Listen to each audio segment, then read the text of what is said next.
Where the North has its honor and the South its chivalry, the Iron Islands has its strength. We call ourselves the Ironborn, and we are warriors feared throughout the Seven Kingdoms. Or so we used to be. Unlike their mainland cousins, the first men of the Iron Islands never bowed to the old gods. Theirs was the Drowned God, who made the Ironborn to reave and sack and write their names in salt, steel, and song, that his enemy, the Storm God, could not wash away. We raised our kings from our own ranks, and used beaten foes as thralls to work our mines and farm our land. Or as salt wives, if a woman was pretty enough.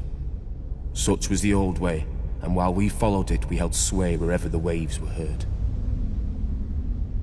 When Aegon came demanding fealty, King Harren the Black ruled as far east as the Trident.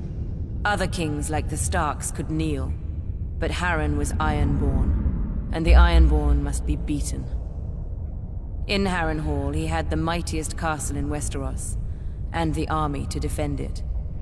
But Aegon did not intend a siege. He mounted his dragon and roasted Harren and all his sons in their tower, and the Old Way with them. Because of Harren's defiance, Aegon pushed the Ironborn back to our islands and gave the Riverlands to the Tullys. But he did allow the Ironborn to choose who would lead them. House Greyjoy had always been one of the greatest houses of the Iron Islands. We trace our descent from the Age of Heroes and the legendary Grey King, who took a mermaid to wife and made war upon the Storm God for 1,000 years. Blessed by the Drowned God, the Grey King fought and slew Naga, the great sea dragon, and took her fire for his own. This history made our ancestor Vickon Greyjoy the natural choice to lead the Ironborn after Aegon's conquest.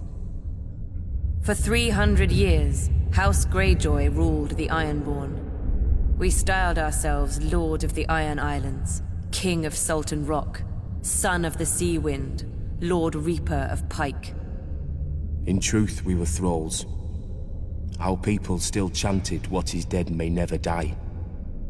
But the Old Way had died. Until the Targaryens followed their dragons into the grave, and our Lord Father, Balon Greyjoy, rose against the new king, Robert Baratheon. He seized our ancient crown and sent our Iron Fleet against the Lannisters at Lannisport, burning all their ships before any could weigh anchor. Though Robert and Eddard Stark would later defeat him, they understood us no better than Aegon. The Greyjoy sigil is the Kraken. What it grasped once, it will never surrender. What is dead may never die, but rises again, harder and stronger.